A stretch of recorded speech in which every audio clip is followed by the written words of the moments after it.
please take your seats as we begin the committee of the whole meeting. Take your seats, please.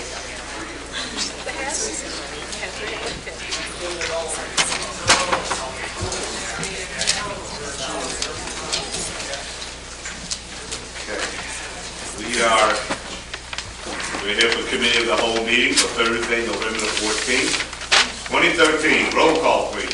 DeGrossi. Here. Eustace. Howard. Here. Ogalla. Izzo. Moran.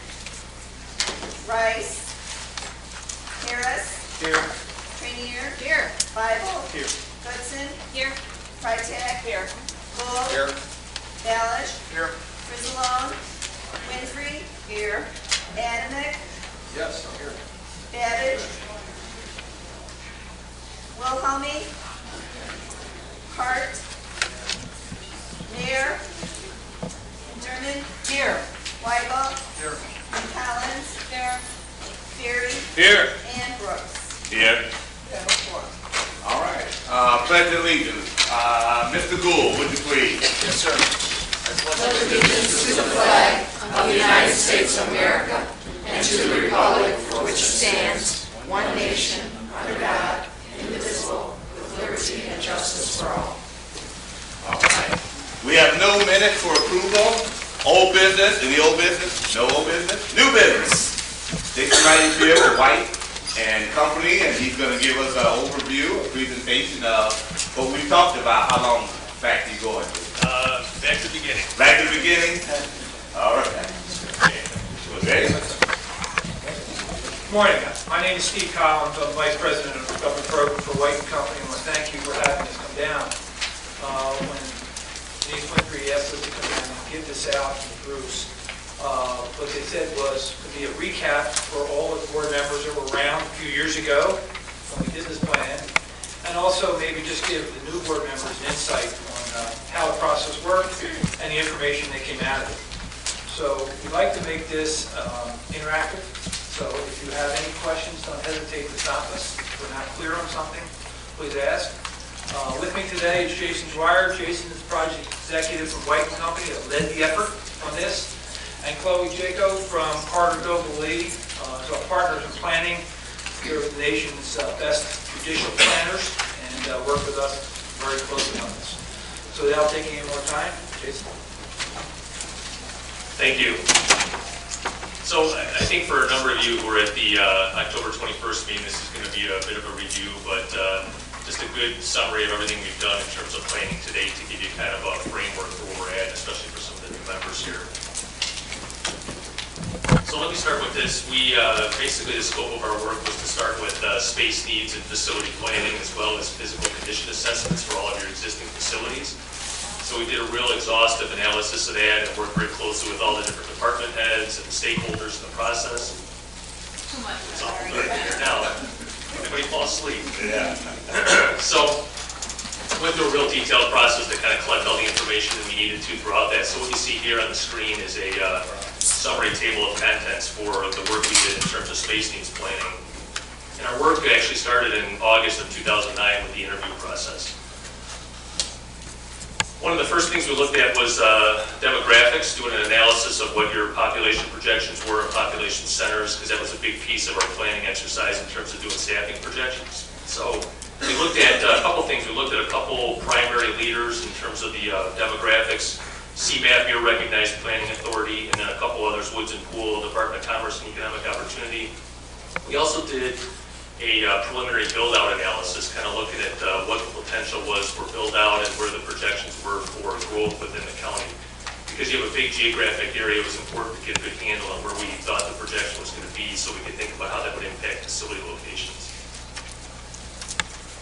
One other thing I'll talk about is right at the time we were doing this was just before the census numbers were coming together, and CMAP was doing some preliminary projections for what 2040 population might be. So at the time, they had a preliminary not accepted number of 1.2 million going out to 2040. That number I think has been confirmed now at a target of 1,215,000. So that was important because as we looked at planning for some of the bigger facilities, we wanted to give ourselves a little bit of a conservative look at it.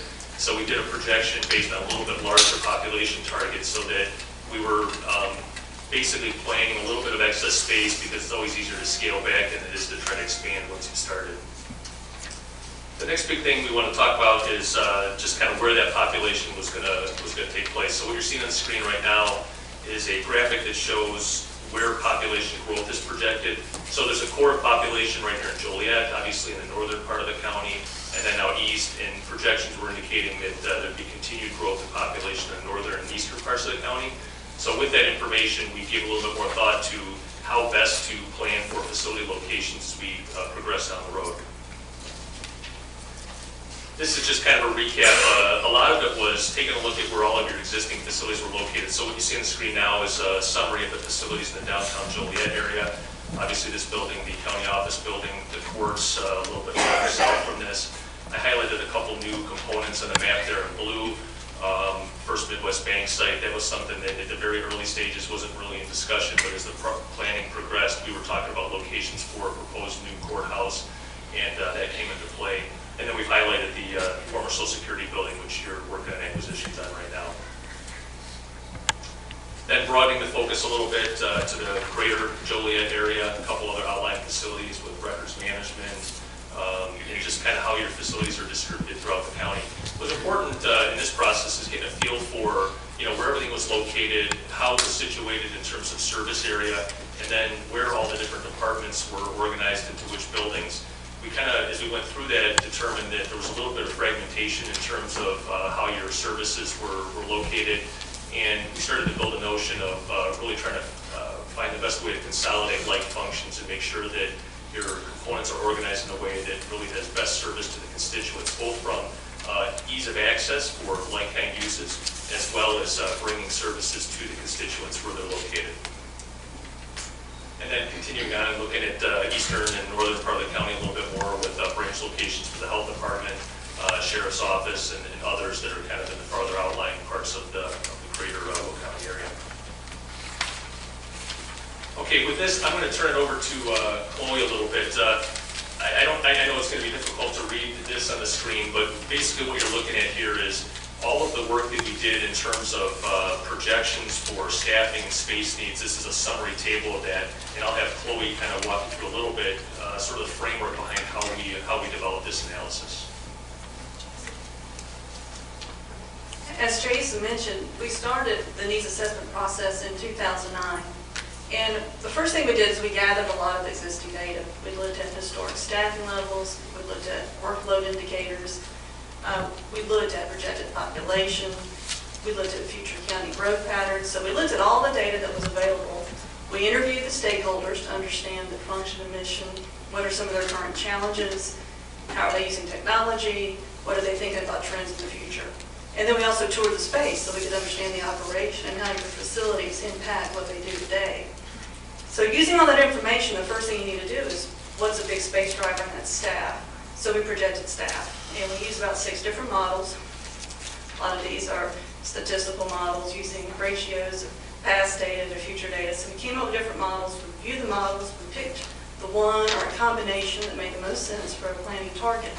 And as Jason mentioned, this is just kind of a summary of that output by the main components of the judicial functions. Once we had the staff projected, we looked at industry, national space standards. We picked standards that were appropriate for that function and applied it to that projection and produced the space estimates that you'll see in 5-year intervals. So, it sounds simple, but it takes a lot of time. So this is just a summary of that input, and you can see over time, of course, the projected space needs are going to increase, not only because the county is growing, but we're also applying standards to your operation. I just want to highlight a couple things on this graphic here. The little red star on there is showing how we looked at that little larger population target when we started to think about judicial and court operations there. I'll talk a little bit more about that in a minute, just in terms of the philosophy behind how we got to that. But this really is focused just on judicial functions. We have a similar chart. Question? Go ahead, finish. Okay. So we have another chart. We really kind of broke up the county into 2 major components, judicial and public safety being one, and then the other one being government functions. So I'm not talking today a lot about all the planning for the government functions. I'll do a little bit of summary of that at the end. Really focused on judicial right same data for, all the county government functions, recorder, all those kind of things as well. On the brown bar, that says average annual increase per period, and the first number is 40.2%. And then after that, the numbers get much smaller. What does that mean? Okay, so one of the big things we determined is, as we said, we went through and walked through all the spaces as well. What we found is that in comparison to national space standards and for, like best practices for functioning inside spaces, the amount of staff you have, or square footage per staff right now, is significantly lower than what some of those standards are. So when we take the first box there is kind of that existing or 2009 model that says, if you look at the staff right now and apply those space standards to it, to get kind of in line with what those are, you have a pretty significant increase day one. Before you add any staff to the mix, you've got a pretty significant increased need for space to have, the proper breathing room and functionality in those spaces. So you're saying you're 40% short today? Yeah, and it's, roughly. I mean, I know it's a scientific, statistical. Right. And that's a very typical finding in master plans, is when you go through and you apply the best standards and practices, the right sizing is usually half of it, and it's consistent here. Right. And then the smaller numbers, that's assuming that we do some building, or? Well, that's if you look at, as the staffing growth increases, the need for space to accommodate that and the functions that occur. So it normalizes a little bit because we're not, once you kind of get to that set point for staffing, we're not talking about staffing growth happening at, 50% or very significant increases. So the space increases but fall much more in line with the projected staffing increases on a 5-year interval. So it's kind of like Chloe said, get into that right sizing factor first, and then it becomes more normal. So I guess, and if you think about it in terms of how to plan for the future, you don't want to just get yourself right for today and then have to keep, building in increments every 5 years. You pick a point at a certain time frame out, maybe 5, 10, 15 years out, depending on what the location is or what group you're talking about, and build for the future so that you can kind of continue to grow into that space. Typically, that happens where counties or really any other function, it's kind of a make-do sort of approach. It's because you can't build buildings every year. It's just not feasible. So as your staffing and things grow over time, you fit more people in, and then at some point you get to that breaking point where you need to do something bigger. So like Chloe said, it's a pretty typical finding that we see in a lot of different locations that you have kind of an immediate jump to get to that right sizing, and then it's more normalized over time. Nathan, we have another question. Tom? You show a 100,000 people population increase in 2015. Is that still in mind, or is that going to be less than that? I'm not 100% sure. I haven't looked back to the trends on that. I think maybe somebody else might have a better feel for that, but I think it might be looking a little bit less than that. Is my guess on that. Exactly. Okay. You're at about 700 right now, so it's highly unlikely you're going to get 90,000 people in the next 2 years. Yeah. So that's probably, it's probably going to take a little bit more time. That's a difficult thing about these population projections. There's experts working on that day in and day out, but things happen, things change over time. So I think one of the important features with looking at, population, looking at staffing, looking at all that is you have to revisit this from time to time. I mean, these are projections. So it's not, nobody has a perfect crystal ball to tell you exactly what it's going to be. Sometimes you're a little low, sometimes you're a little high. Our preference when you do planning like this is to err a little bit toward the high side, because if you shoot too low, you don't get that opportunity to do a project very often. So if you do it, you want to make sure you're building some capacity for the future. Okay, so let me dig into this a little bit more here in terms of how we looked at it for the judges. Right, this is just giving kind of an example of the kind of analysis that was done by each of the components. And you'll see at the top, it just shows the historic data that was available on the number of judicial officers. And then, as I mentioned, we ran 6 different models that we did internally, and that was kind of the output there. Well, at the time of the study, as discussed, CMAP was developing this 2040 projection of population. So we did run a model since judicial officers and their spaces are a significant portion of the courthouse, trying to understand what would the impact of that 2040 projection have on the staffing numbers. And is that shown up here? I think it is. So bottom line, looking at that data, the output was a projected number of around 57 judicial officers, which fell in line with one of the high models from the other 6 models. So, that seems like a very good target for planning purposes, looking into the future. Yeah, so, we've listed that under the 2030 projection. It's highly unlikely that you're going to be at that population by 2030, but there again, you look at big buildings like that, you want to build them for, 50 plus years. So, while we're doing a 20-year or 25 to 30-year projection time horizon, when you think about the lifespan of a building, you need to be thinking about it in terms of a longer planning horizon. So that's where building a little bit of a conservative model is to your benefit, because it's always easier to scale back a little bit, or to kind of think about different ways to approach it day one.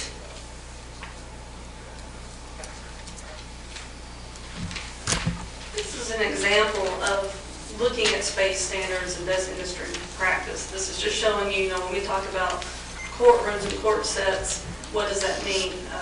Courtroom space isn't just the courtroom itself, it's the spaces around it that support it. Meeting rooms and secure holding, and just the type of spaces that should be accounted for. So we developed different sets during the process with input from the stakeholders, so we could kind of understand, based upon the function that's going on in some of the various courtrooms, what size does the courtroom need to be, and what type of support spaces do they require, jury rooms or not. So we kind of went through that. This is just kind of showing you some of the logic behind it. And these numbers are applied then into the future projection of the number of courtrooms that are needed by category. I think this here is just showing, at the time of the study, there were 30 judicial officers, and this was meeting, with working with staff, kind of identifying if we could put them in those categories, where would that occur in operation, where should it be? What type of courtroom?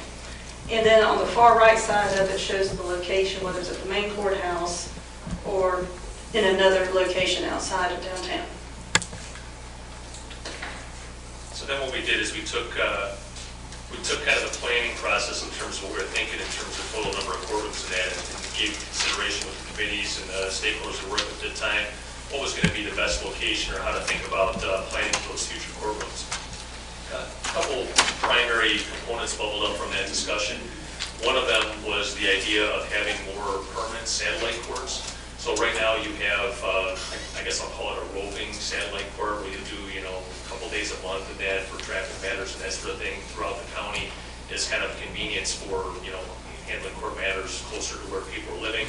So we talked about trying to formalize that a little bit more and have more of a permanent satellite court location, with the idea of probably having upwards of 5 courtrooms in permanent satellite locations. River Valley right now is a juvenile center that you have, and you've got 2 courtrooms there. Right now, one of them's used for juvenile matters, the other one's used for probate. The projection moving down the road was that they could both be used for juvenile matters. Probate is really there, I think, just because it's an available courtroom and there's not enough other spaces here in the downtown Joliet area. One other thing we talked about a little bit was kind of how judges would be assigned. Once you get to that number of judges in the system, you'll oftentimes have, I call them floater judges, there's probably a better term for it, but people have vacations, so you have to do covered calls and that kind of thing. So oftentimes when you get a certain quantity of judges, you don't have a courtroom for every single judge, because some of them will be covering for vacations and that's a pretty typical model. We've looked at some of the locations where maybe you can rework a little bit in terms of assignment of courtrooms, but the planning at this point kind of identified of the 57 total judges, we'd be looking at 54 courtrooms total. Jason, we have a question. Sure. When you, in your study, when you considered the satellite courtrooms, Put your mic down. sorry.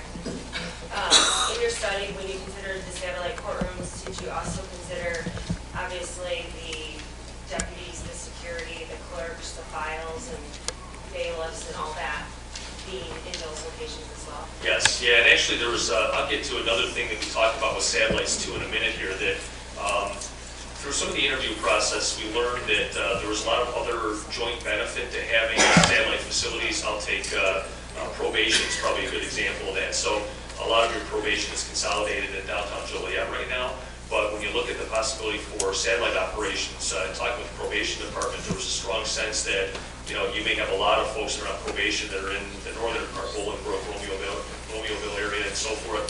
And if there was a way to have some probation officers in the satellite office up there as well, that would be better in terms of the overall operations. Easier for them to get there for appointments, less chance that they can't make it to Joliet and then they're rearrested and that sort of thing. So we looked at it kind of not just specific to a couple courtrooms, but building a little bit more infrastructure around it and having a more core group of facilities in those satellite locations. And another, Bob Howard. I have a question about the design of the courthouse or future courthouse and courtrooms. What has changed, like, from a courtroom like 20 years ago to today? I mean, are the sizes different? Is the lighting different? You know, what is it? Is the atmosphere different? What changed? Yeah, I've actually got a slide coming up that I'll talk about, and I can expand on that a little bit more if you don't mind. I think it might be coming right after this, actually. And while you do that, Jason, I didn't want to recognize our Chief Judge, Mr. Schoenstatt, is with us. And Chief, if you would like to add anything during this process, just put your hand up and we'll get a mic to you. We want to hear what you have to say. Speaker, thank you very much. Okay. Being here. Thank you, sir. Let me finish one thing on this piece here.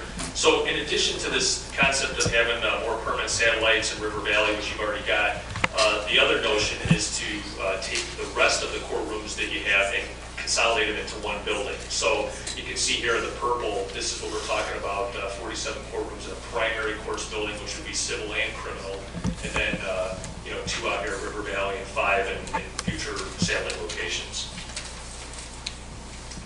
I'm going to run through this real quickly. Another piece of our study was to look at the existing conditions of all your facilities. This is the courthouse. I'll say it's a solid asset, but it's got some significant challenges in terms of how it's laid out. It was planned in a different era of courts planning, so that'll speak to the question that was asked before that I can extend on. But it's a good solid asset, but it's got some real challenges in terms of the operation that's in that building right now. The EMCO building, one of the challenges we saw with that building is it just wasn't efficient in terms of its usage because there's a whole bunch of different functions that are in there. You've got PBC and some sheriff's functions, the state's attorney, and kind of a mix. And when you take this building, which is really kind of 2 buildings together, and you parcel it up into a bunch of different suites of offices and so forth, it just became a little bit inefficient in terms of its usage. So we thought about that as you plan for the future of better ways to get usage out of that existing asset. And then finally, the state's attorney building, which I think everybody recognizes is a really challenged building, and it was determined that this should be divested of. It's not, and you've already taken steps to move state's attorneys out of this building, so that goes without saying. Okay, so to the question that was asked, in terms of modern court planning, I'm going to show you a picture of your current courthouse right now. And one of the challenges with this building is, first off, some of the courtrooms are not sized for current function. You don't have good setups in terms of how the jury is handled. One of the biggest challenges with the building is this was built in the era where security was kind of a whole different mindset. So you don't have good separations in the building. Typically, I'll show you an example of one that's kind of more of a modern planned court here. This is Kane County's criminal court, their judicial center. So if you look, I'll zoom in on this piece here. If you look at how this is planned, you've got blue here, which is really your public circulation. Green is the courtroom. The orange in the back here is what we call private or staff circulation. And then the purple in the middle is secure circulation. So in most modern court buildings, especially criminal courts, you want to have that 3-part separation between how people flow in the building. You can kind of keep people organized by their traffic patterns. You're not transporting inmates up through a public elevator with people off the street or back through the judge's corridors. And those are things that you're having to struggle with a little bit right now at your current courthouse. So this is an example of just in terms of the layout, in terms of how you organize the building a little bit better. Other big things that are changing in terms of modern courthouses, much more technology in the courthouse now. So, I think you guys have been trying to work through getting technology into a whole building. You find how difficult that is. We've done some projects with Kane County, one of their more historic courthouses, and it's pretty challenging because the building wasn't planned with any technology in mind when we were done. So it's, there's a whole variety of other strategies that are being looked at in terms of courts planning now too. The idea of trying to get natural light into courtrooms, the way you handle HVAC systems. So it's a very complex type of building to work with. And, so one of the things that was discussed early on in the study is there a potential to renovate or rework the existing courthouse and modernize it? And on the plus side, because it's a concrete structure and very stably built, it's a solid building. But on the negative side, it makes it very, very difficult to renovate that building. So that's why, in terms of future planning, we looked at different ways to provide modern court facilities that were not in the current courthouse. Does that answer your question? Yeah, and just along that line, it was pointed out, which I didn't realize, over at the existing courthouse, like if there was a terrorist or anything like that. Now, with Homeland Security, that's definitely got to affect the way things are built now. And then also, like with the introduction of concealed carry, that kind of stuff like that, is that going to be something that you're going to have to address separately than there too, or does that change some design factor as far as? I think all of that's important. I mean, it's, like we said, they were done in a different era, so what we're looking at now is trying to incorporate all the best practices that are available to us right now in terms of how we plan for facilities, whether it's stand-up distances from public ways, how you're handling security screening, really, as you approach the building from the street all the way to the point where you're in the building and working your way through. You know, right now, the current courthouse has got some challenges with, you know, how quickly you can screen people through. It's a little bit of a bottleneck at the front entry there, so you know, you look at a lot of different ways to design for that so that you can, you know, make it as easy an experience as you can and work your way through the building quickly to take care of business. Okay. I've got a couple of questions, but I want to start with our Chief Judge, don't say, and then Don will come to you. Okay. Chief? Thank you, Speaker. In support of what Jason just said, there are, in 2011, the Illinois Supreme Court came out with amended minimum standards for courtrooms in the state of Illinois. Every new courtroom, unless you get a waiver, and we were able to do that this year with the courthouse, unless you get a waiver, you have to comply with those minimum standards. Those minimum standards to take into account much of what Jason just said, with technology, every courtroom, ultimately the goal by the Supreme Court is that they be outfitted for cameras in the courtroom. We are not. ADA compliance is very important, of course, to the Supreme Court. I believe that, I'm going through this, the courtrooms in the courthouse, there's 22 of them, none of them, zero, comply with the minimum standard at this point. They can't. As Jason said, it's a very well-built building, but we even have trouble getting wireless in there. We don't have it now because the building isn't too solid. We're trying to work out ways to get that resolved. But the courtrooms that Jason is showing now probably do comply with the minimum standards. And a lot of that has to do with custody movement. A lot of that has to do with jurors. Right now, our elevators bring up, in the same elevators, jurors, witnesses, defendants, lawyers, judges, and that's all a no-no. As far as the minimum standards, for obvious reasons. There could be always the claim of they're not impartial. If something's happening that's going to influence a juror or a judge or somebody. So those are real issues that we have in that courthouse right now. And as far as concealed carry is concerned, that's something that I'm looking into right now. But I can tell you that the law that has been passed does not allow concealed carry in any government building, including courthouses, nor parking lots of courthouses. So that's, although the tape that we have going on that goes on all the time will have to be changed to let people know that not only are cell phones an issue, but obviously firearms. So, but anyway, I think I want to help answer Bob's question and supplement what Jason was saying as well. Thank you, Judge. Don? Thank you, Mr. Speaker. It seems that the biggest deficiencies we have in the current courthouse is moving people in and out. And as the Chief Judge mentioned, it's a problem with the elevators.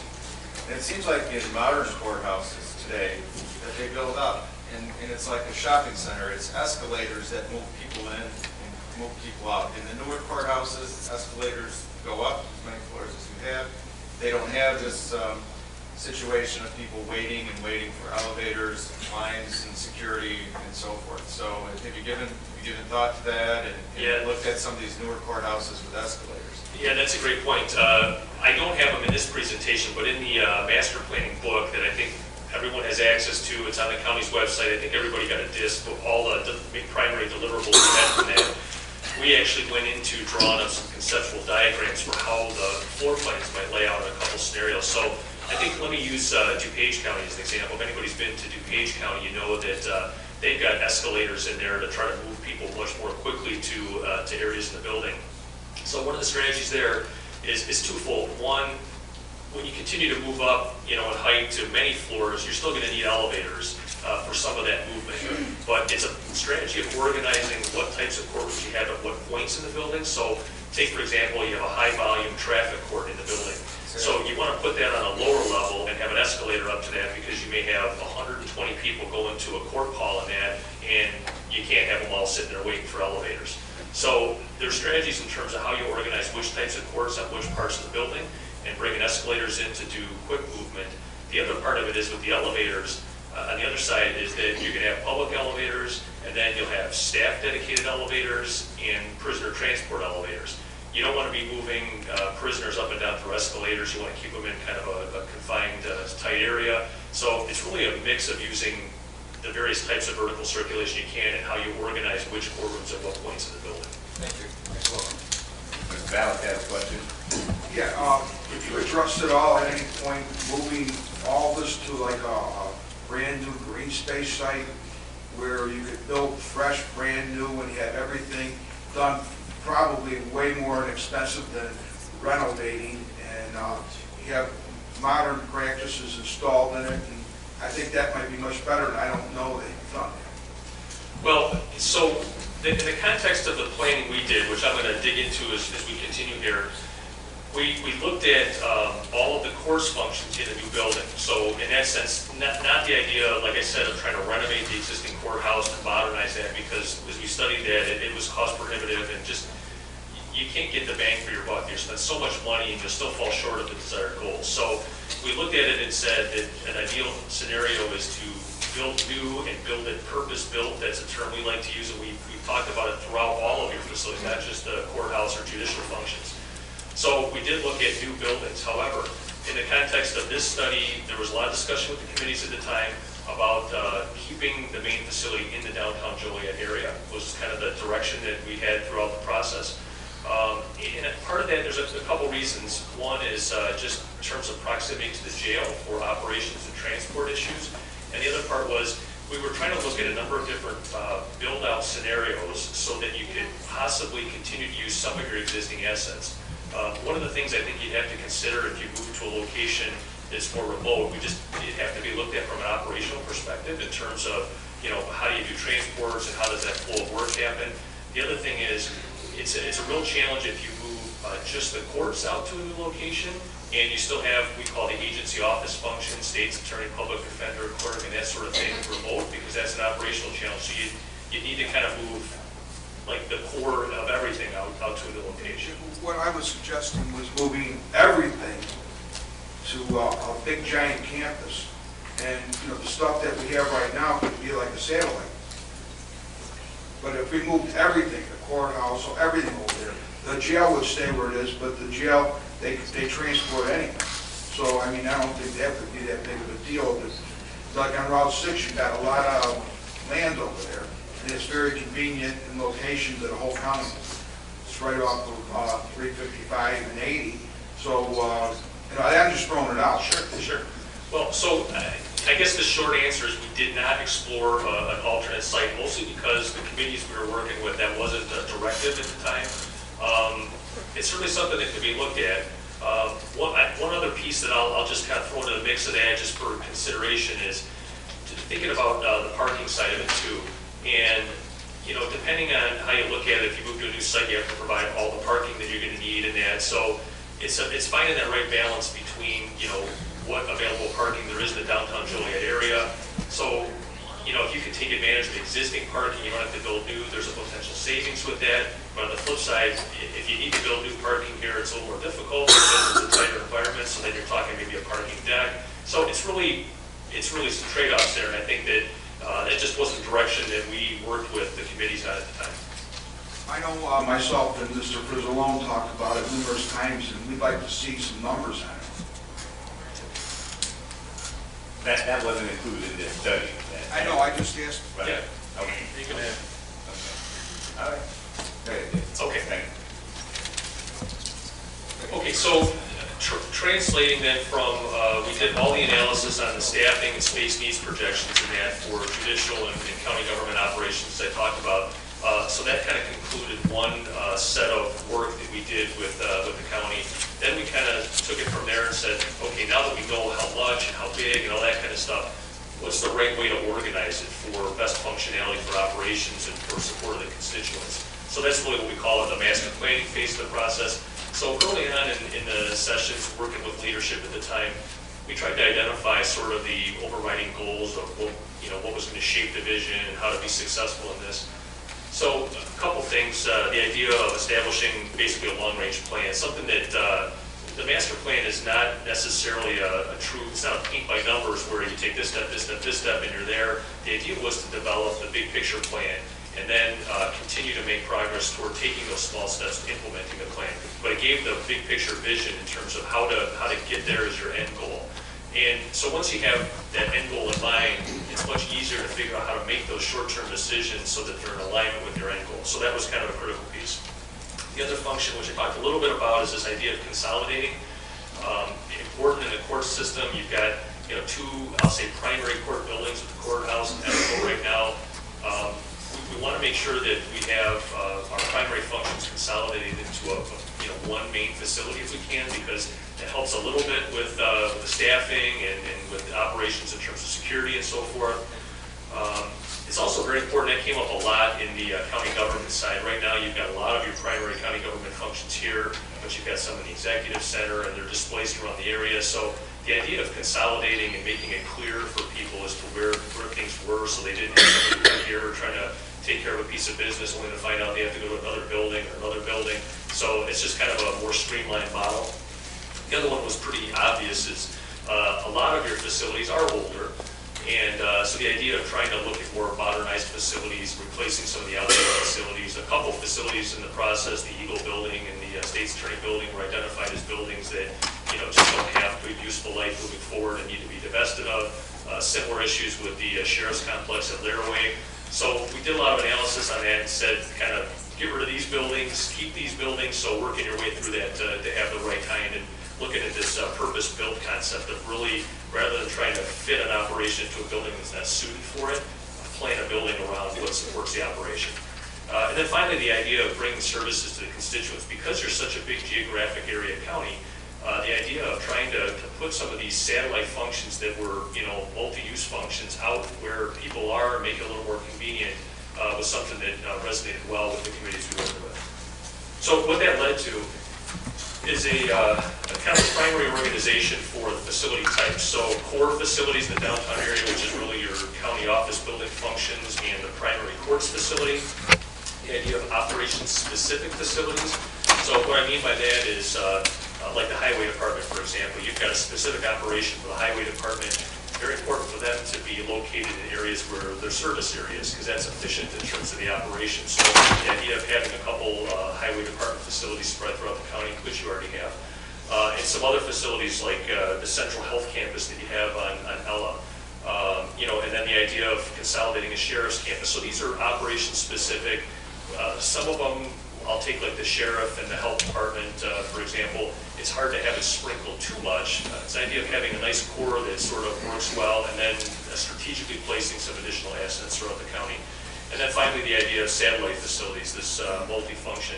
So if we think about space like a courthouse facility in a remote location, can you put some probation officers in there to serve the population? Do you bring some core functions of county government there so that you can make it a well-rounded service facility that kind of incorporates all the functions you have? That was one of kind of the primary organizing plans.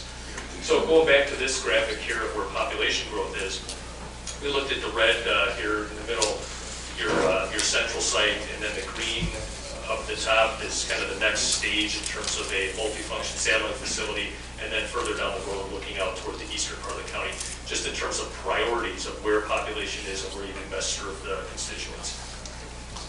So then going back to the justice group, at the time, there was strong discussion about staying in the downtown Joliet area because of proximity to jail. We talked about that, enhancing the adjacencies, and then kind of step by step, maintaining River Valley works well as a juvenile campus right now, and then in terms of priority order, the northern and then the eastern part of the county. discussion about what would happen at those other facilities. Didn't come to the final conclusion of what was there, but the idea was to look at more non-criminal matters because we were trying to cut down on prisoner transport.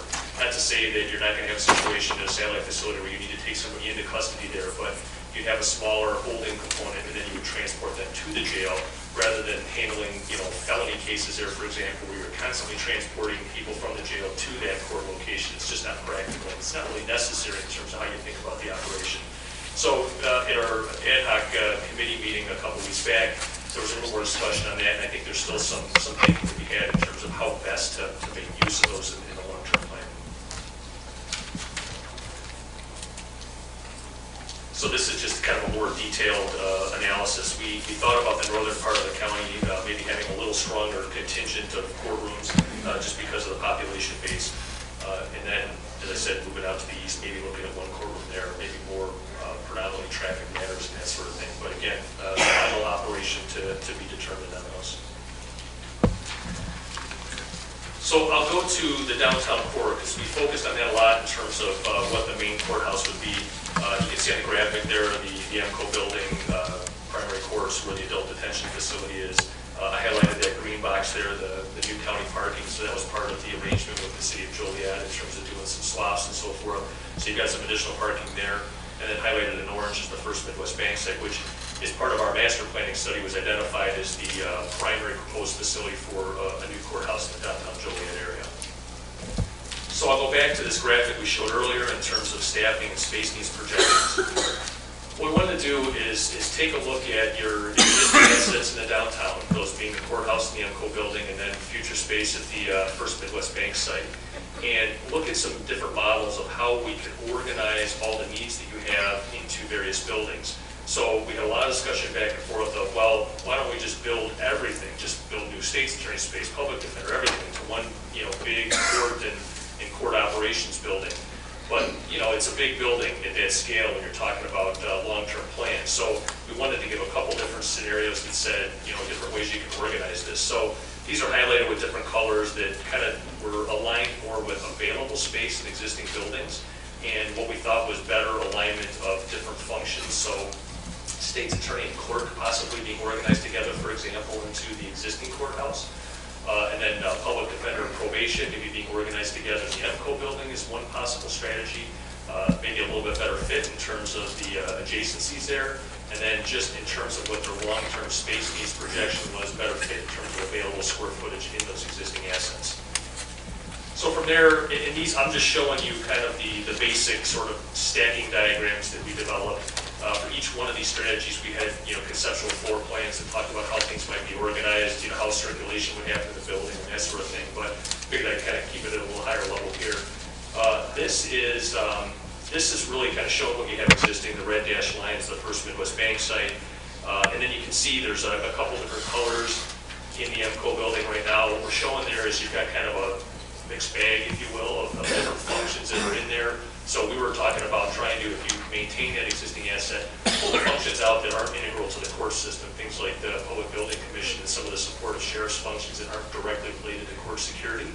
And then retool those buildings to be specific to the operations of the court system. Jason, I have a question. Bob Howard. Just for clarification, looking at that chart, just so I'm reading this right, what you're saying, like where it says 4 bailiffs that you go over, I can't read that up there in the binoculars. Okay. Anyway, it says like 80,421. So you're saying by 2015, our actual needs are going to be 181,000 square feet? Well, are you looking over here at 2030? No, 2015 is 181,000. Oh, yes, yes. So what you're saying that our current size, what we have is 80,000. Correct. So in a couple of years, we're going to need over twice that amount? Yeah, and I'll go back again. One of the primary drivers for that is this concept of right sizing from day one. So right now, a lot of the courtrooms that you have are not properly sized for the functions that are going in there. You don't have certain components, like you don't have a on-floor court holding operation at all. So when you start to add in those components into the court sets, and you think about how to organize more modern planning and to get the separations you need, immediately the square footage jumps significantly just to kind of get you the right size. And then every time you add a court set, we're talking upwards of 10,000 square feet, when you add it all in there. And so it just continues to kind of grow from there. Okay, thank you. I guess one other thing I should say here, I don't want to get into too much of the weeds with the detailed terminology, but the term we're using here is department gross square footage. I didn't talk about that earlier. We do the projections. There's a net square footage, which is really just the area inside of a wall. So if you take a conference room, it's just what's inside those walls. And then when you think about department gross square footage, it's that and then the immediately surrounding area to support it. So that kind of puts a whole package together for department gross, group by group. And the next term we use is building gross square footage. So you'll have all of the functional spaces accounted for in the department gross, which is what the numbers are you're seeing here.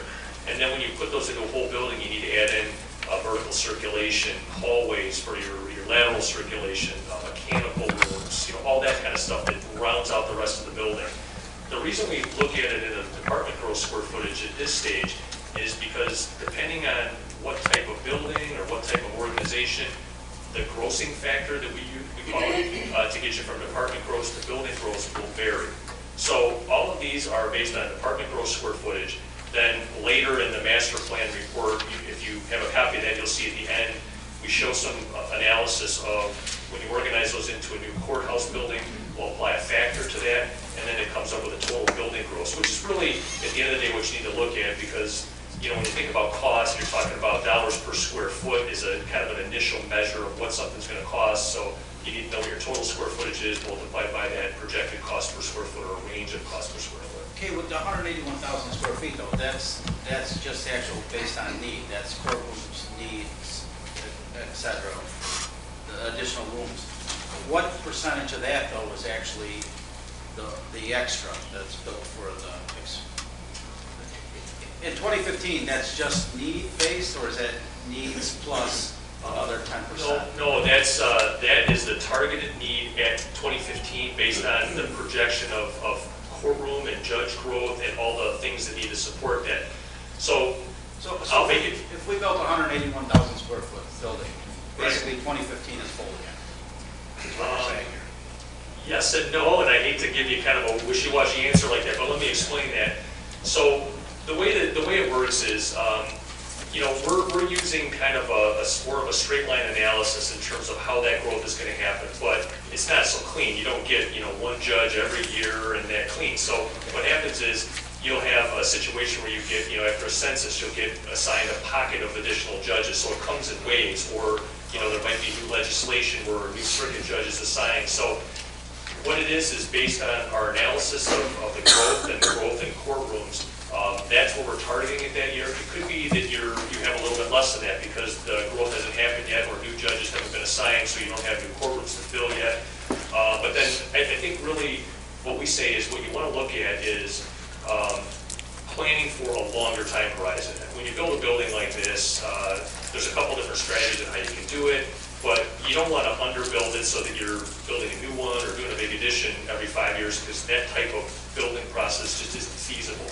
So, one strategy is to say I'm going to look at a 15-year time horizon beyond what I think, I'm going to need, and I'm just going to build everything for that so you've got some space built in and you can have some time between when you need to add space. Another strategy is to build the shell of the building for a much larger capacity, but don't build the space out yet, so you leave space vacant for future growth. So let's say you build an 8-story building and maybe you're occupying the first 5 floors and you've got 3 floors that are just shell space. And then you can easily build out courtrooms and offices and so forth inside that space, because those are easier projects to undertake as you need incremental growth. I think if you look at a building and you're planning to do a 60, 80,000 square foot addition every 5 years, it's not feasible. These projects are very difficult to get approved to begin with, so you need to be looking at a longer time horizon. And one other question, Steve, and then we're going to go to Chief Judge. Steve Wilhelm. Yes, excuse me, thanks. The square footage needed per person is probably the easier thing to come up with. I was wondering how you come up with these personnel changes. They seem to be a little bit aggressive. Well, like I said earlier on, we look at a number of different statistical models in terms of what has happened in the past. We also look at workload indicators, case filings, for, land use, it might be number of permits or things like that to try to determine what is going to be the right trend.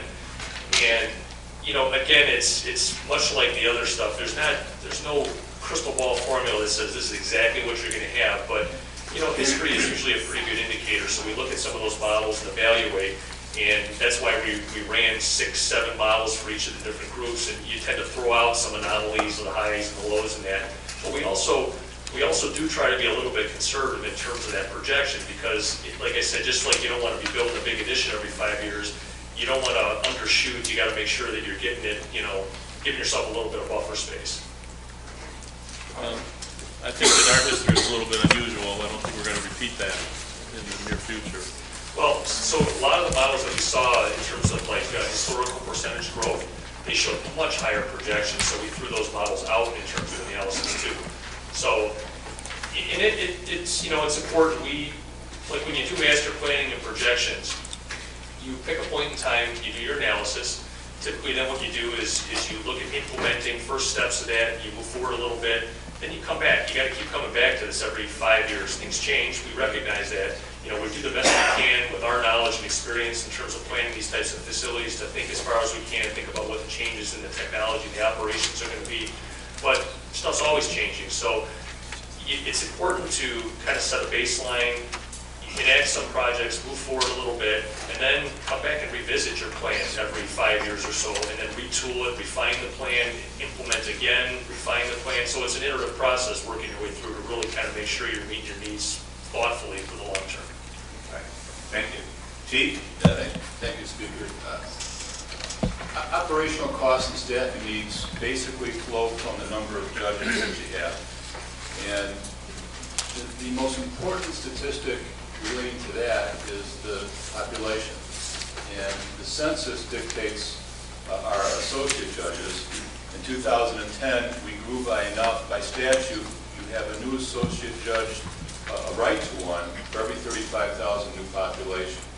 Because we had 175,000 new population as of 2010, we had a right to 5 new associate judges. Because we don't have the space, now the Supreme Court has only given us 2 of those 5 judges. So we're already 3 short right now. And in 7 years or 6 years, when the next census comes around, will be needing those judges as well. The Supreme Court determines, not the statute, the Supreme Court determines how many more circuit judges, the elected judges that we get over time, and that's also based on what they believe to be our needs, population growth, caseload growth, and so forth. But everything that we're talking about in terms of staffing needs and operational costs really stems from the number of judges that we have. And that's why the 2010, 2020 is more important than the 15 or the 25, because we don't have those numbers. They're only projections. But in terms of also trying to answer, I think it was Bob's question about what that 181,000 square foot would mean if we had it in 2015. But we are so short judges, along with that we have made so many offices and chambers in the courtrooms and closets in the chambers that everything is just smaller than what you would plan for, especially given the Supreme Court's minimum standards for courtrooms and facilities. So I just wanted to respond to that. Right. One other thing I'll mention, because it's different state by state, and everyone handles things a little bit differently. One of the other things we did is it's always good to draw parallels to some neighboring jurisdictions in your area. So we looked at DuPage County. DuPage County has a little over 1 million population, or right around there. And so you look at that and look at the number of judges and the types of cases and so forth. We looked at Kane County. We looked at Lake County. So we drew some comparisons. And by and large, when you look at the projections of judges as it ties to population, it's pretty consistent. It really is, and it's to be expected. I mean, it's a lot, similar types of operations happening. So it's always nice to have that good cross-check to see, how things align with, what your projection is going to be with another county that's got a little bit more population and has kind of gone through some of that growth already. Okay, I'll just kind of quickly go through these other just stacking diagrams. So this is kind of model 1, building sort of the I'll call it a minimum court package, which would be the courtrooms, chambers, secure holding, entry security. We did look at we didn't move all of the operations engineer having a component of that. And then, all the direct supportive functions for that, but not moving all of the supportive offices of the clerk and state's attorney into the building. It's the minimum core package.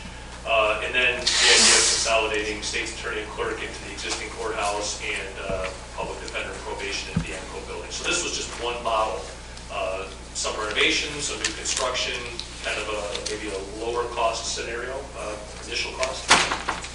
Model 2 was we said that as you start to step away from some of the existing assets, we felt like AMCO was maybe the one to step away from first. Part of that is just in terms of the overall square footage available and certain issues in terms of how that building's organized. So this was one scenario where we would move some of the functions either directly into the courthouse, or in this case, we looked at what we call more of an annex building for some of those support functions. It's connected to the primary court. There's dozens of ways to organize these concepts. We just wanted to lay out a couple different scenarios that we felt were plausible to kind of run some numbers around. One other thing I showed here is a parking plinth at the base here. A couple things, we were looking at trying to provide a little bit of buffer from the courthouse itself, from the tracks. The other thing is, it's a little bit up in the air still, final details in terms of parking. I think a lot of that relates to what you can do in terms of use of existing parking in the downtown Joliet area. But we wanted to recognize that there might be a need to have at least a minimal amount of parking, even if you can support most of your parking in the greater downtown Joliet area. It's likely that you're going to have some immediate parking for senior staff, judges, or some special cases there that makes sense. So we've got some flexibility there in terms of what you need to do with the parking. So then this final scenario was looking at it and saying, hey, down the road, if you were to build everything new, purpose-built, and then we step away from the two assets, there was questions asked about, well, what does that mean to the old courthouse or AMCO? And this is a longer range plan. If continued revitalization of the downtown Joliet area, maybe the AMCO building becomes something that you can sell to somebody for other office space. Hard to say with the courthouse. I mean, people have renovated old courthouses into condos or all kinds of different things. I mean, Joliet's working on the multimodal in that. I think that is kind of a very long-term decision and thinking in terms of ways to how what you do as a county impacts what happens in the Joliet area and how you can work together for the greater good. So that's really it on the judicial. I guess I wanted to just touch on this real quick. So we didn't just look at the judicial, we looked at all the county government, all of your operations. So when we look at kind of a total analysis of all the buildings and components and how they'd be organized within the county, this is kind of what we came up with in the master plan report. So the main three components, again, core facilities, operation-specific facilities, and satellite facilities that were multi-function and service-oriented. The reason I highlighted some in red, we did work with leadership during the master planning phase to kind of give some consideration to what the priorities were. We didn't come to a final analysis that said it's 1, 2, 3, 4 priority, but what bubbled out of those meetings is that, I identified that there's a group of 5 projects that are collectively priorities for the county to give consideration to.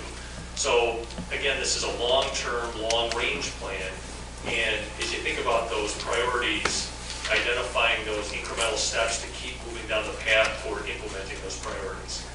So I just wanted to, as a reminder to the whole group here, that you've got needs that go beyond judicial functions, and that has to be kept in mind as you continue to think about how to tackle your space needs in the future. That's it. Other questions? Any questions? Any other questions? No. I certainly want to thank our Chief Judge Olmstead. Thanks for being with us to help us understand a little more. But Chief, one of the things I heard you mention, there's 2 factors that have to be kept in mind with this study. Is not only the census, but the Supreme Court can actually determine our growth and more judges if needed, and we need to be prepared to have the courtrooms if Supreme Court so deems we need more. Yes, sir. The Supreme Court always tries to keep a balance in the separate. There's 24 circuits in the state of Illinois. Cook County is one of them, and they do their own thing. But there's the 23 other circuits are. The Supreme Court does make efforts to balance the associate judges and the circuit judges. And we keep growing, and we have associate judges, and we grow. We have 19 associate judges now, we should have 22. By 2020, we'll probably, maybe 25. But we have 16 circuit judges. I think that would also grow, not necessarily judge for judge, but that would also grow as time goes on as well. So that's part of what the White study is showing. It is the 50-some judges. They're not all going to be associate judges and circuit judges. There will be a balance that, even though it won't be equal, will be relatively close. Right now it's 19 and 16. I can see a point where it might be 25 and 20 or 21, something like that. But obviously, that's just a guess on my part. That's completely up to the Supreme Court and what our needs are. I should throw in there also that we have, and we're not complaining at all, because we have great people that work for us and great staff that work for us. But we average something like 7,000 cases per judge per year on average. And to put it in perspective, I think that places us consistently either first or second in the state in terms of how busy judges per caseload are. Part of that's because we're missing 3 judges and population continues to grow. They have a very, there are people a lot smarter than me will tell us exactly based on the population that you have, how many civil cases, divorce cases, misdemeanor cases, felony cases that you can expect. And that's why they are able to use population primarily as the statistic by which they set judges. Okay, thank you. Any other questions, comments? As we began, this came out of capital improvements. Denise Winfrey's committee had asked to bring this forth to kind of bring you up to speed some of the things that we've talked about. Thank you so much, White Study, and thank you all for your attention on this morning. All right, no other new business. I have no announcements. We have no executive session. Motion to adjourn? We don't? No, this was just a thing. No. Right, no. We have no executive session for this meeting as a whole, but we'll go into our executive committee meeting after this. And a 5-minute recess too. All right?